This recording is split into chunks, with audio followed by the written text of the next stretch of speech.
Дорогие друзья, добрый день. Сегодня наша тема – это вопросы в истинно настоящем времени или времени прямо сейчас.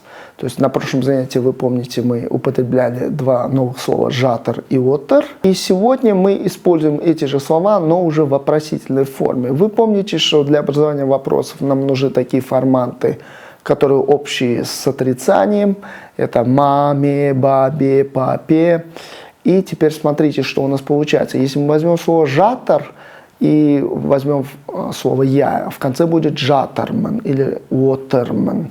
Друзья, и сейчас мы будем задавать вопросы второму лицу и третьему лицу. Но обычно первому лицу вопросы не задаются, так как это создает некоторую риторику. Как если бы я сказал «я сейчас работаю», то есть немного неестественно. Начнем со второго и третьего лица. Сейчас начнем с наших главных глаголов. Это «бару» и «келю». И вы знаете, там немного по-другому. Там «бара» и «келе» из прошлого урока.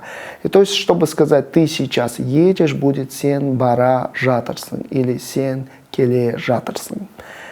И, друзья, здесь нам нужно сказать теперь «сен келе жатерсен ба» или «сен бара жатерсен ба». Или теперь слово «вы» «сіз келе жатырсыз ба» или «сіз бара жатырсыз ба».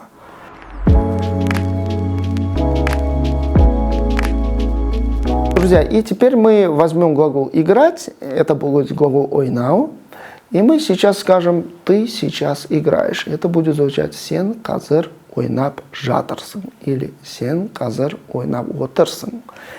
И теперь добавим вопросительную частицу «ба», «сен казыр ойнап жатырсың ба» или «сен казыр ойнап отырсың ба». Теперь возьмем слово «вы», будет «сіз» и скажем «вы сейчас играете». «Сіз казыр ойнап жатырсыз». «Сіз казыр ойнап отырсыз». И теперь вопрос «сіз казыр ойнап жатырсыз ба?» «Сіз казыр ойнап отырсыз ба?» Теперь третье лицо – это он, она или они. Возьмем слово «они», «олар» и скажем «олар казыр ойнап жатыр». «Олар казыр ойнап отыр». И теперь сделаем вопрос «олар казыр ойнап жатыр ма?» «Олар казыр ойнап отыр ма?» На этом мы заканчиваем свой урок. Ждем вас на следующем уроке. До свидания.